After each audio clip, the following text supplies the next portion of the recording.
part 5, I think I want to say now. We've got to find out what happens. We've got to find out what happens, guys. Okay. Sunday, July 22nd, 1884. Sunday again. I used to enjoy church, but now that I'm teaching Sunday school, I don't enjoy it as much. After church.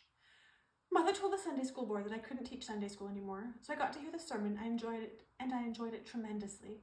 We were invited to the Bensons for lunch, which Mother gladly accepted. She hates making lunch for us after church because we're all starving and it takes so long.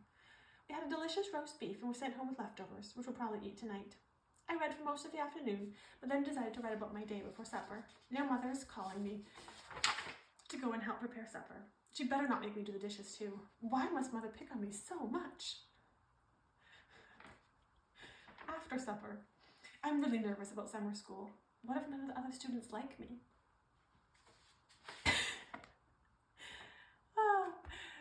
I just love how this girl is so dramatic about having to do chores when in 1884, I'm pretty sure all the children, especially the female children, were doing all the chores anyways.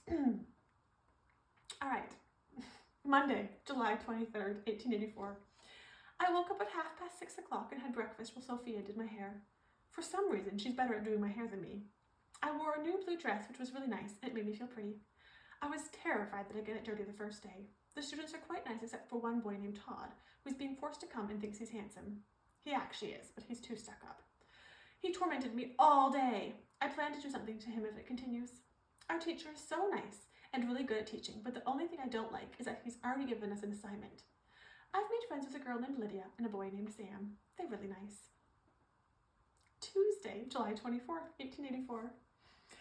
I plan to punch that Todd guy so hard he'll have a permanent mark. It seems like he's a little boy instead of an 18-year-old. Arg! I'm going to Lydia's house after school tomorrow and we're going to make cookies. I haven't told her that I can't cook, so maybe I'll let her do the cooking and I'll just watch.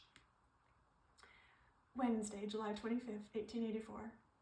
I actually made good cookies. I was so proud of myself.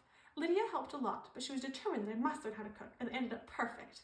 Lydia made me bring some home to show my family, so I did, but now Mother wants me to cook more often. I knew it wasn't a smart idea to bring them home. Todd hit Sam today, and it took all my willpower to not go and hit Todd right back.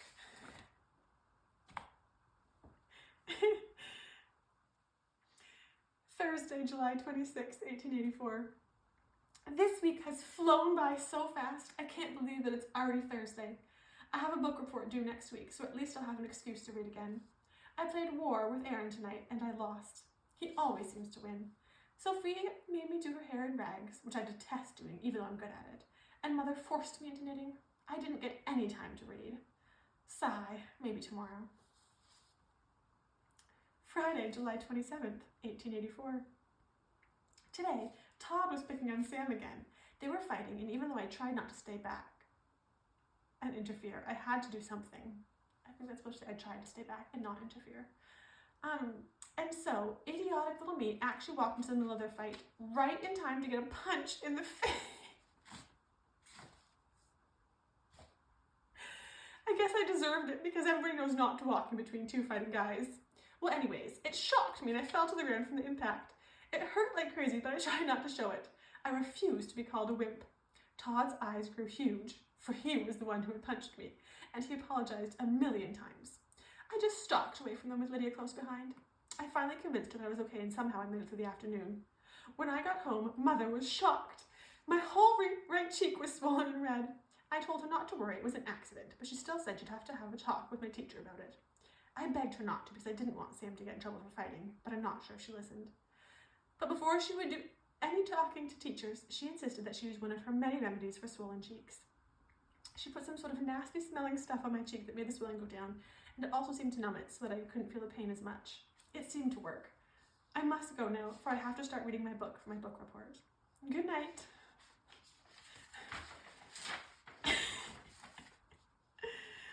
Okay. Saturday, July 28th, 1884. I have decided that Saturday is my favorite day of the week now that I'm going to school again. I love walking around town and just being lazy, drinking soda and watching the afternoon play. I hung around with Jen all day and we tried to stay away from people and not go into too many shops because my cheek still looks pretty bad. So instead of shopping, we went for a walk in the park, which is so lovely at this time of year. I was having a marvellous day until we bumped into Todd. Arg! Why'd he have to be there to ruin my day? He was surprisingly polite and even said, "Good afternoon, Julia. How are you doing?" I replied as quickly as possible and hurriedly walked off. Jen was overflowing with questions and asked a million times how I knew such a drop-dead gorgeous guy. I had to laugh in spite of myself because the way she said it was so funny. And so I then had to explain how I had met him. She was quite taken aback when she found out he was the one who had given me a swollen cheek. As I answered her silly question, we hurried to the play instead. It was really good, and I had almost forgotten about my cheek or having met Todd in the park, until we bumped into Todd again. He apologized for how bad my cheek looked and asked if there was anything he could do, like giving me a ride home or something. I can't believe he asked that. I said no as politely as possible under the circumstances and quickly rushed away. I would have had a most pleasant day if it weren't for Todd.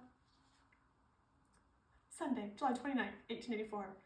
Church was good. I read all afternoon because my book report is due on Tuesday. This book is amazing. I cannot believe that I